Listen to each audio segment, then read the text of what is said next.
تو پھر یہ A کلاس کی اور B کلاس کی جو درخواستیں ہیں یہ میری سمجھ سے بالا تر ہیں. دیکھیے انہوں نے وکلاء نے کوشش کی کہ اسلام آباد ہائی کورٹ کا دروازہ کھٹکھٹائیں. وہ ان کا خیال یہ تھا کہ جو ہی وہ وہاں پہنچیں گے چیف جسٹس صاحب باہر کھڑے ہوں گے انتظار میں جس طرح پہلے ہوتا رہا ہے, لیکن ایسا نہیں ہوا ہے. پہلے تو رجسٹرار آفس نے اس پر اعتراضات لگائے ہیں اور پھر الٹیمیٹلی ان کی درخواست جو ہے وہ ایکسیپٹ ہو گئی ہے اور 10 تاریخ دی گئی ہے ہیئرنگ کے لیے. تو اس دفعہ لگتا ہے کہ جج صاحب بھی جلدی میں نہیں ہیں. تو یہ عدالت کیا فیصلہ کرے گی, عدالت سے ان کو کس قسم کا ریلیف ملے گا؟ کیا امکانات ہیں ریلیف ملنے کے, اور کیا آپ کو لگتا ہے کہ اب کیونکہ مقدمات تو بہت زیادہ ہیں, مطلب کیا یہاں پر وہ سلسلہ ہم دیکھ سکتے ہیں کہ ایک میں ریلیف ملتا ہے دوسرے میں گرفتاری؟ دیکھیے اس مقدمے میں کے ساتھ کسی اور مقدمے کو نہیں جوڑا جا سکتا کیونکہ یہ ایک سزا یافتہ مجرم کی طرف سے یہ درخواست ہوگی اور اس میں ریلیف پہلے وہ مانگیں گے کہ اس مقدمے میں ریلیف مل جائے. پہلا ضمانت ہو جائے, دوسرا اس کی پروسیڈنگ جلدی شروع ہو جائیں. لیکن یہ اختیار سارا جو ہے وہ اسلام آباد ہائی کورٹ کا ہے. وہ چاہیں تو اسے ڈیلی بنیاد پر سن سکتے ہیں, وہ چاہیں تو اس کو لنگر آن کر سکتے ہیں. یہ اب دیکھنا ہے کہ اسلام آباد ہائی کورٹ کا رویہ کیا ہوگا. لیکن یہ یاد رکھیے کہ وہاں وہی چیف جسٹس بیٹھے ہوئے ہیں جن کے اوپر عدم اعتماد کا اظہار وہ کر چکے ہیں. اس سے پہلے ریلیف لیتے رہے اسی چیف جسٹس صاحب سے. اب ان کا خیال یہ ہے کہ وہ شاید عمران خان کے مخالف ہو گئے ہیں. تو ہیونگ سیڈ دیٹ یہ معاملہ ابھی طوالت کھینچے گا. فوری طور پہ مجھے ریلیف ملتا ہوا دکھائی نہیں دیتا ہے اور نہ ہی ایسے مقدمات میں ہوتا ہے. اور ایک اور بات جو ہے وہ ان کی خواہش یہ ہے کہ ان کو ان کی مرضی کا جو ڈاکٹر ہے وہ مہیا کر دیا جائے تاکہ وہ ان کا میڈیکل چیک اپ کر سکے. میرے خیال سے حکومت اتنی کانشیس ضرور ہے کہ اس نے ہر اٹھنے والے سوال کا جواب پہلے سے تلاش کر لیا ہوا ہے. ایک تو یہ کہ انہوں نے سیل نمبر 1 سے سیل نمبر 2 میں منتقل کر دیا جہاں فیسلٹیز کیا فرق کیا ہے بہتر. وہاں گدا زمین پہ شاید بچتا تھا, اے میں یہاں پلنگ ہوگا. وہاں کوئی کرسی نہیں تھی, کوئی میز نہیں تھی. اپ گریڈ کیا گیا ہے, اپ گریڈ تو انہوں نے کر دیا ہے. دوسری بات یہ کہ انہوں نے یہ میڈیکل کے حوالے سے ایک 5 رکنی میڈیکل بورڈ بنا دیا ہے جو 24 گھنٹے اویلیبل رہے گا اٹک جیل میں. ٹھیک ہے. تو جب اتنا بڑا اہتمام کر دیا گیا ہے تو پھر کسی پرسنل فزیشین کو بلانے کی میرے خیال سے ضرورت باقی نہیں رہتی ہے. ٹھیک ہے. تو یہ ہے صورتحال اب تک کی.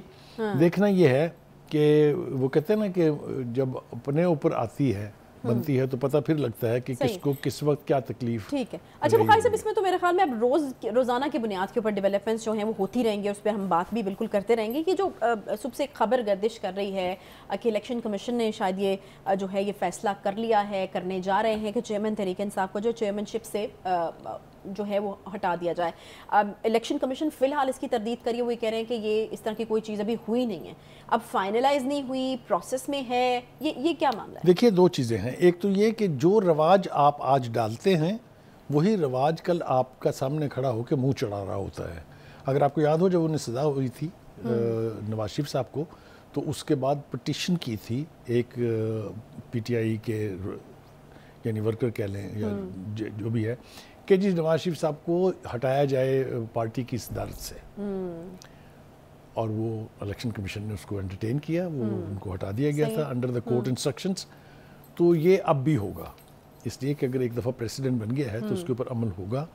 میرے خیال سے جو میری اپنی انٹرپریشن ہے وہ یہ ہے کہ اس کی تیاری کر لی گئی ہے, فائل بنا کے چیئرمین صاحب کو بھیج دی گئی ہے, لیکن فیصلہ ایز سچ نہیں ہوا ہے. میرے خیال سے کل جو اجلاس ہونا ہے الیکشن کمیشن کا اس میں یہ فیصلہ ہوگا اور اس کا اعلان بھی ہو جائے گا. صحیح ہے. اچھا 9 مئی کے حوالے سے ایک نئی ڈیولپمنٹ جو ہے اس کے اوپر بات کرنا بہت ضروری ہے. ایک نئی آڈیو لیک ہے اور وہ عطا طاہر صاحب نے شمشان بخاری سے ریلیٹڈ یہ آڈیو لیک ہے. کتنی ڈسٹرکٹیو ہے, آپ نے سنی ہوگی یقیناً. اس سادگی پہ کون نہ مر جائے خدا, کرتے ہیں قتل ہاتھ میں تلوار بھی نہیں ہے, جس کو آپ نے ایک چھوٹی سی آڈیو لیک کہا ہے. یہ اتنا خوفناک بم ہے کہ آپ تصور نہیں کر سکتے. یہ کسی غیر پی ٹی آئی کے فرد کی نہیں ہے. شمشان بخاری صاحب جو ہیں انہوں نے باقاعدہ پی ٹی آئی جوائن کی تھی. وہ آپ کو تفصیلات بتا رہے ہیں اس کور کمیٹی کی میٹنگ کی جو اس واقعے سے یعنی 9 مئی سے 3 دن پہلے ہوئی, اور پھر یہ بتا رہے ہیں کہ جب یہ واقعہ ہو گیا 9 مئی کا یعنی جب ان کی گرفتاری ہو گئی تو اس کے بعد کیا ہوا.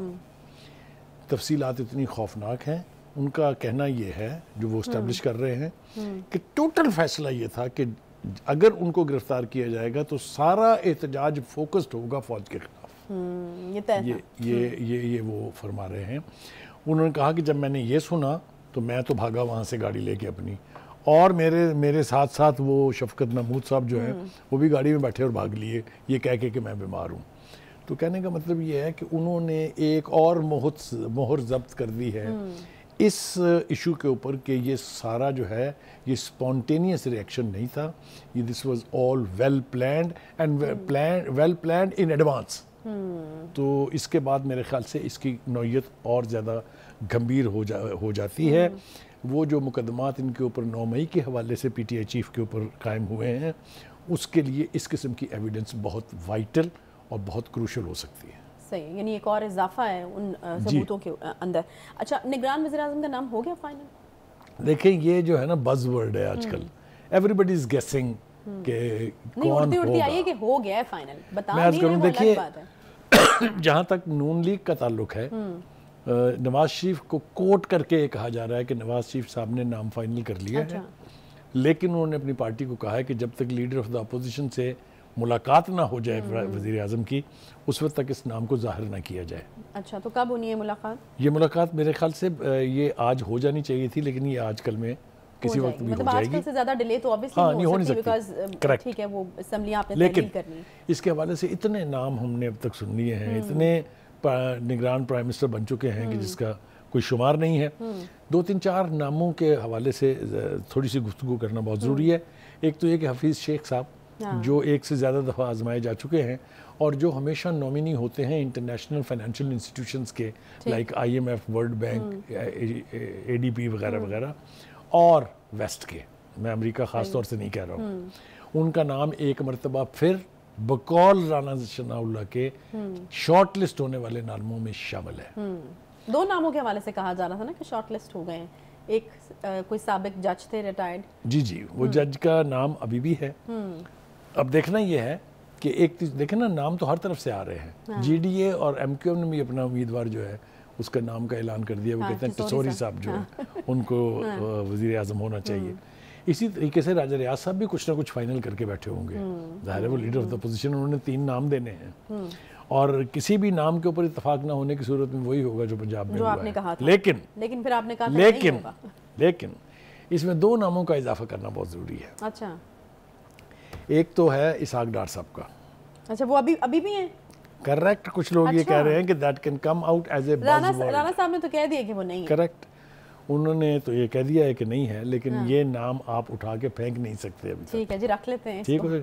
تیسرا جو ہے وہ ہمارے اپنے پیارے جو ہے جو چیف منسٹر ہیں اس وقت, ان کا نام بھی ابھی تک ان حلقوں میں گردش میں ہے.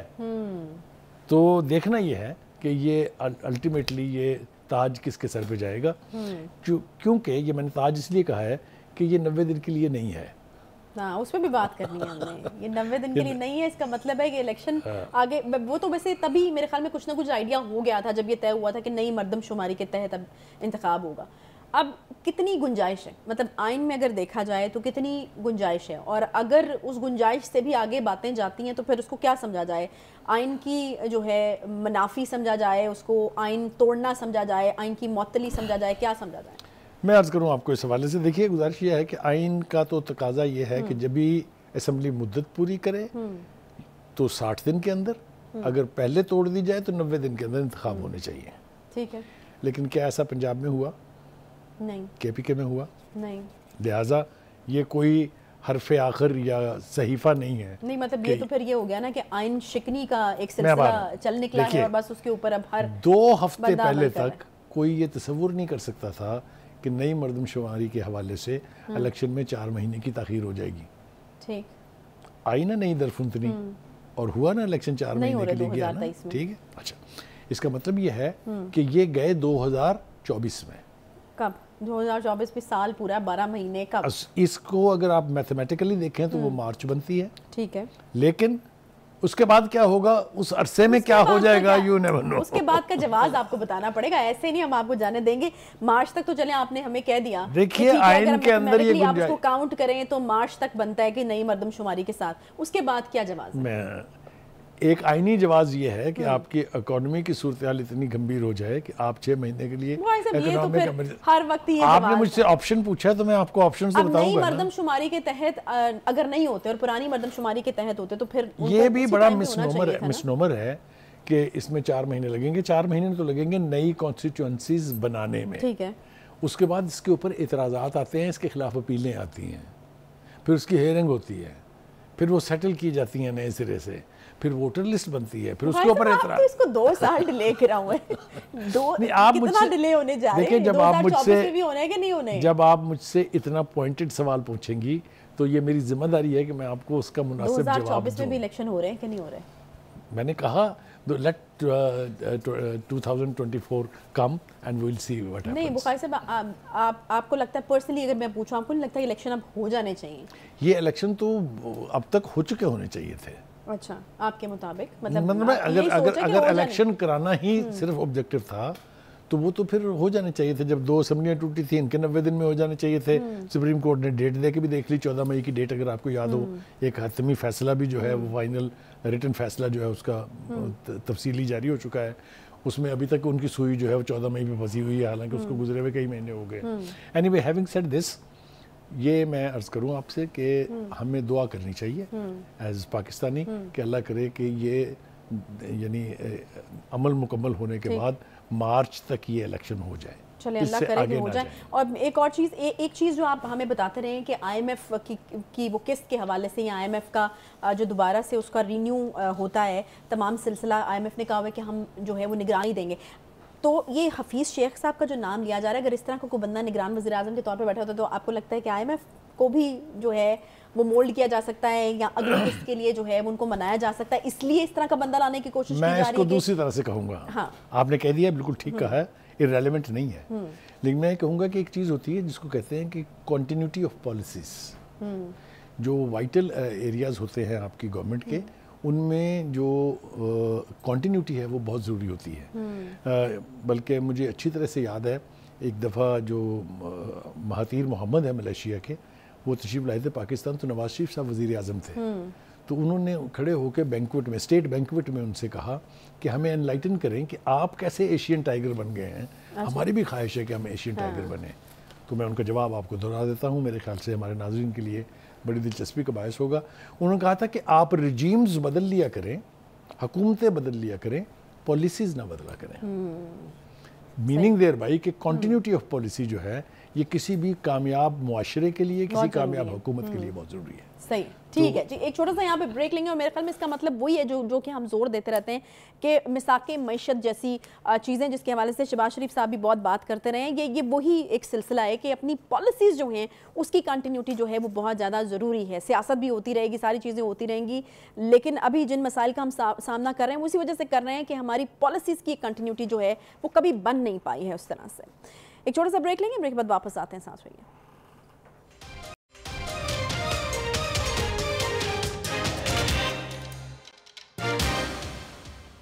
ویلکم بیک جی. بات کریں گے آرمی چیف کے تاریخی گرینڈ جرگے سے خطاب کے حوالے سے. بڑی اہم باتیں جو ہیں وہ وہاں پر کی گئیں, اور افغان حکومت کو خاص طور پر خطاب کرتے ہوئے, مخاطب کرتے ہوئے جو آرمی چیف صاحب نے کہا ہے وہ یقیناً بڑا معنی خیز ہے. احسان کا بدلہ احسان کے علاوہ کچھ اور بھی ہو سکتا ہے, اور اس کے علاوہ انہوں نے جو اہم بات کی وہ یہ کہ اگر مذاکرات ہوئے تو وہ صرف پاکستان اور عبوری حکومت کے مابین ہوں گے.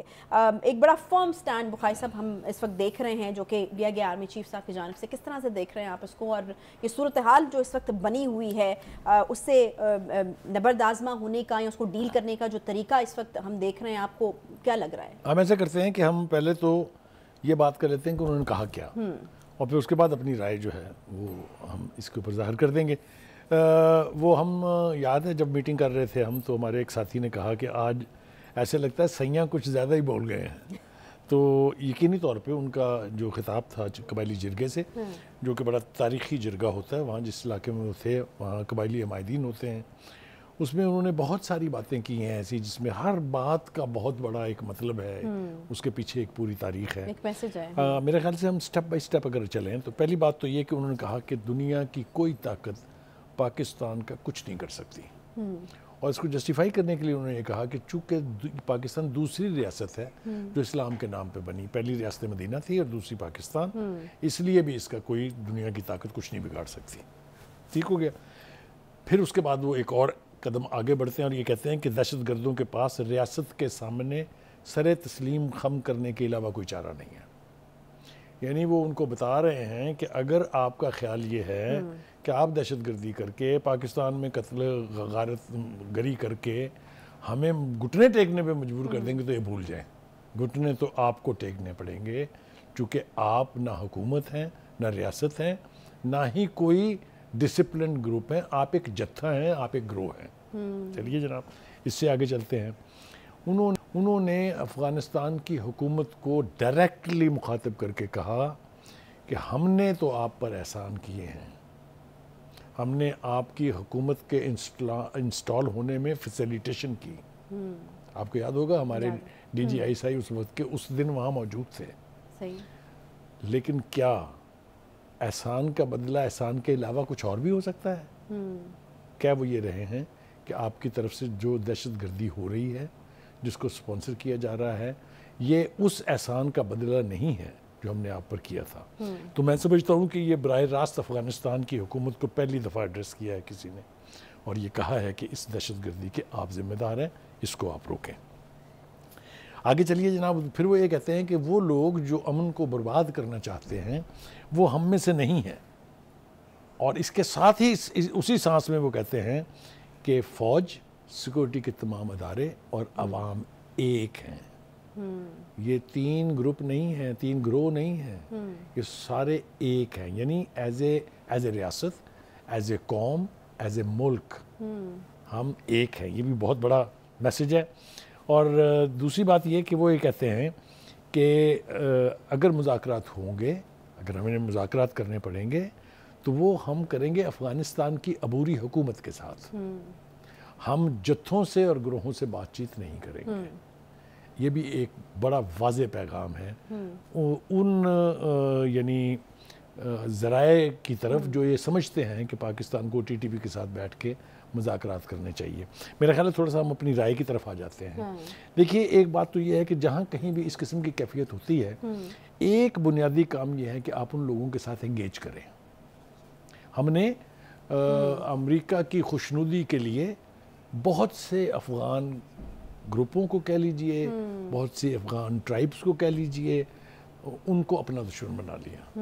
اس میں تو کوئی دو رائے نہیں ہے. اس کے لیے ایک لمبی بحث کے لیے میں تیار ہوں کہ ہم سے بھی غلطیاں ہوئی ہیں، ہم نے بھی غلطیاں کی ہیں.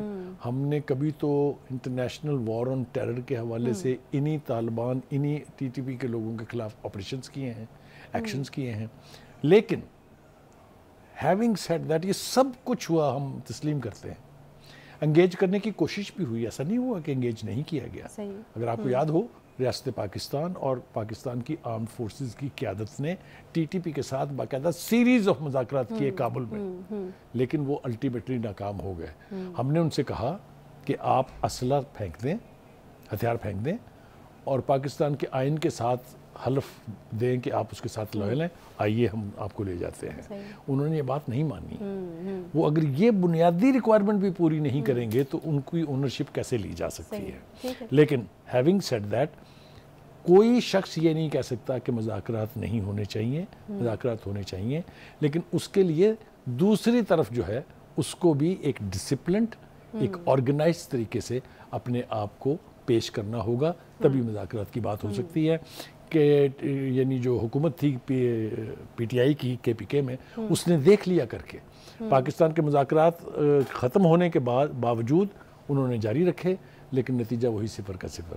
انہوں نے بہت سارے افغان طالبان جو سزا ہو چکی تھی جنہیں جیلوں سے رہا کرا دیا پریزیڈنشل پارڈن کے ذریعے.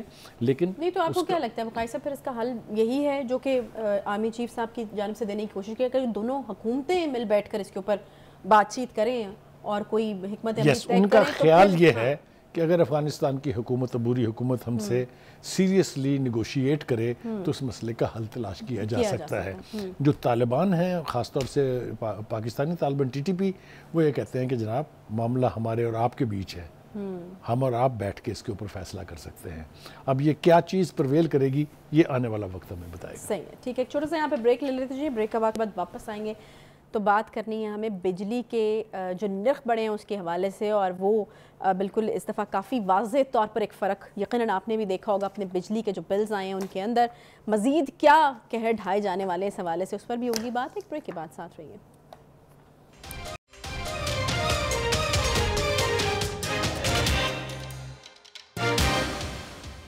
Welcome back. بریک کے بعد ایک بار پھر سے خوش آمدید کہتے ہیں. وفاقی حکومت کی جانب سے بجلی کی قیمتوں میں مسلسل اضافہ ایک تو کر بھی دیا گیا, اور مسلسل اس لیے میں کہہ رہی ہوں کیونکہ اضافہ رک نہیں رہا بلکہ ہو بھی رہا ہے. گھریلو صارفین کو اوسطاً فی یونٹ جو ہیں وہ 69 روپے کی بلند ترین سطح پر یہ پہنچ گیا ہے. صرف ایک یونٹ, سوچیے ایک یونٹ. اور بخاری صاحب اب آپ نے اس پر کرنا ہے کھڑا کھڑا تبصرہ, اور آپ نے مجھے وہ 200 یونٹ والی کہانی نہیں سنانی. 200 یونٹ جو ہے پتہ نہیں کون استعمال کرتا ہے, پتہ نہیں. پنکھا اور لائٹ بھی میرا خیال میں شاید 200 یونٹ میں, گرمی میں جو دن رات اگر پنکھا چلتا ہے تو 200 یونٹ سے اوپر ہی بات جاتی ہے. مجھے آپ کی بات سن کے شرم بھی آ رہی ہے تھوڑی سی کہ آپ کا تاثر یہ ہے کہ میں اس اضافے کی کبھی تعریف کر سکتا ہوں یا اس کو انڈورس کر سکتا ہوں. لیکن میں تھوڑا ذرا آپ کو ایک بات میں آپ کو ایمانداری سے بتاتا ہوں کہ سفید پوشوں کو تو چھوڑ دیں, آپ جو سیلریڈ کلاس ہے اس کو بھی چھوڑ دیں, جو ایلیمینیٹڈ سو کالڈ تھرڈ وہ لوور مڈل کلاس ہے اس کو بھی چھوڑ دیں. ہم جیسے لوگ جو ہیں جب باہر سے بل اٹھاتے ہیں نا تو ہاتھ کانپ رہے ہوتے ہیں, بیوی کے بھی میرے بھی. تو اس سے آپ اندازہ لگا لیں کہ وہ جو سیلریڈ کلاس ہے اس کے ساتھ کیا ہوتی ہوگی. مجھے بتائیں کہ جو بندہ 25,000 کی نوکری کر رہا ہے اور اس کا بجلی کا بل 15,000 آ گیا, وہ کیا کھائے گا, کیا بچوں کی بیماری, بچوں کی تعلیم, بچوں کے خرچے, وہ کرے گا کیا؟ اور میں آپ کو ایک بتاؤں کہ اس کو جسٹیفائی کرنے کے لیے ایسی ایسی تعویلات پیش کی جا رہی ہیں کہ ٹھیک آپ نے کہا ہے کہ یہ اینڈ نہیں ہے, this is not the end game. یہ تو ہر ہفتے, ہر 15 دن کے بعد اس کے اندر اضافہ ہوتا جا رہا ہے. مجھے جس بات کی سمجھ نہیں آتی وہ یہ ہے کہ کوئی بھی حکومت یہ افورڈ نہیں کر سکتی, چاہے وہ سٹنگ حکومت ہے, چاہے وہ جانے والی حکومت ہے, چاہے وہ اگلے الیکشن میں کنٹیسٹ کرنے والے لوگ ہیں, کہ وہ اتنا ہائی رسک لے سکتے ہیں کہ عوام الناس کی چیخیں نکلوانے کے بعد, ان کی سانسیں روکنے کے بعد وہ کیسے توقع کریں گے کہ ان کو کوئی ووٹ دے گا. میری اس بات سمجھ سے بالکل بالا تر ہے. میں آپ کو بتا رہا ہوں یہ ہو چکا ہوا ہے اس ملک میں. یہ نواز شریف کے دور میں لوگوں نے وابڈا کے دفتر جلا دیے تھے لوڈ شیڈنگ اور قیمتوں میں اضافے کی وجہ سے. یہ دوبارہ نہیں ہونا چاہیے بیکاز لالسنس کو ہم سپورٹ نہیں کر سکتے, نہ ہم اس کو انڈورس کر سکتے ہیں. لیکن جو بنیادی ضرورت کی چیزیں ہیں, ہاسپٹل ہو گئے, بجلی ہو گئی, پانی ہو گیا, گیس ہو گئی, وہ خدا کے واسطے کہیں تو عوام کو سانس لینے دیں. کہیں بھی مجھے کوئی ایک ریلیف نظر نہیں آ رہا. اور دوسری بات یہ ہے کہ اضافے کیے جا رہے ہیں لیکن مجھے حکومت پریشان بھی دکھائی نہیں دیتی. وہ ایسا سمجھ رہے ہیں کہ شاید وہ بالکل ٹھیک کر رہے ہیں. جو بدترین مثال ہے وہ یہ ہے کہ ایسا دور بھی ہم نے دیکھا ہے کہ انٹرنیشنل مارکیٹ میں تیل کی قیمتیں کم ہو رہی ہیں, یہاں بڑھ رہی ہیں. یہی حال جو ہے وہ ہماری حکومتوں کے بہت سارے غلط فیصلے ہیں. نہیں بخاری صاحب, اب یہ بنیادی ٹیرف تو ہے ہی ہے. اب اس میں ٹیکسز ہیں, فیول پرائس ایڈجسٹمنٹ ہیں, الیکٹریسٹی ڈیوٹی ہے, جنرل سیلز ٹیکس ہے, مزید بھی کچھ جو چیزیں ہیں وہ اس میں ڈالی جا رہی ہیں. اور پھر اور پی ٹی وی کی جو فیس ہے اور جو ریڈیو پاکستان کی فیس ہے وہ بھی اس میں گھسا دی گئی ہے. میں آپ کو عرض کروں کہ جتنا بل آتا ہے اس کا 35 to 40% آپ کی بجلی کا بل ہے جو آپ نے کنزیوم کیا, باقی سارے ٹیکسز ہیں. چاہے وہ فیول ایڈجسٹمنٹ کے نام پر ہیں, چاہے وہ کسی بھی ایکسائز کے حوالے سے ہیں. مجھے آپ یہ بتائیے کہ وہ غریب آدمی جس کو تنخواہ ملتی ہے 25,000 روپے, آپ نے اب 35 کر دی ہے, وہ بیچارہ کہاں سے اتنے ٹیکسز آپ کو ادا کرے گا؟ اور وہ 200 اور 300 اور 400 والی سلیبوں والی جو بات ہے وہ بالکل بے معنی ہو گئی ہے. کوئی مطلب اس کو جواز کے طور پہ پیش نہیں کیا جا سکتا. بخاری صاحب یہ دہائی تو ہم ابھی کی دے رہے ہیں نا, لیکن آگے نہیں, ہم مسلسل دے رہے ہیں یہ دہائی. ہم جب سے ہم پروگرام کر رہے ہیں مہنگائی کے حوالے سے, خاص طور سے بجلی کی قیمتوں میں اضافے کے حوالے سے, لیکن انفارچونیٹلی اس کو کوئی اثر نظر نہیں آ رہا. یہ ایک اور درخواست تیار پڑی ہے بجلی کے صارفین پر 144 ارب 68 کروڑ کا اضافی بوجھ ڈالنے کی. میں نے آپ کو ایک منظرنامہ پیش کر دیا ہے کہ جب عوام کی بساط ختم ہو جاتی ہے پھر وہ وائلنٹ ہو جاتے ہیں, اور جب وہ وائلنٹ ہو جاتے ہیں تو کیا ہوتا ہے یہ بھی بتا دیا ہے. میرا یہ ہے اس پروگرام کی وساطت سے ہم مطالبہ کرتے ہیں وزیر اعظم صاحب سے, ہم مطالبہ کرتے ہیں وزیر خزانہ سے, ہم مطالبہ کرتے ہیں وزیر بجلی سے کہ خدا را اس کے اوپر غور کریں. یہ بنیادی ضرورت کی چیز ہے. This is inevitable. یہ انیویٹیبل چیزیں جو ہیں خدا کے لیے اس میں انسانی زندگیوں کے ساتھ نہ کھیلیں. صحیح, بہت شکریہ جی بخاری صاحب. یقیناً بڑی انفارچونیٹ قسم کی بات ہے, مسلسل بجلی کے بلوں میں اضافہ, عوام جو ہیں ان کو کسی طرح سے کسی طرف سے بھی کوئی ریلیف ملتا ہوا نظر نہیں آ رہا, بلکہ مزید اضافی بوجھ جو ہے ان کے اوپر ڈالا جا رہا ہے. اللہ کرے کہ ہدایت جو ہے وہ ہمارے حکمرانوں کو آ جائے اور عوام کے بارے میں بھی وہ سوچیں. اس کے ساتھ ہی پروگرام کا وقت یہاں پر ختم ہوتا ہے. انشاءاللہ آپ سے کل ملاقات ہوگی. خیال رکھیں اپنا. اللہ حافظ.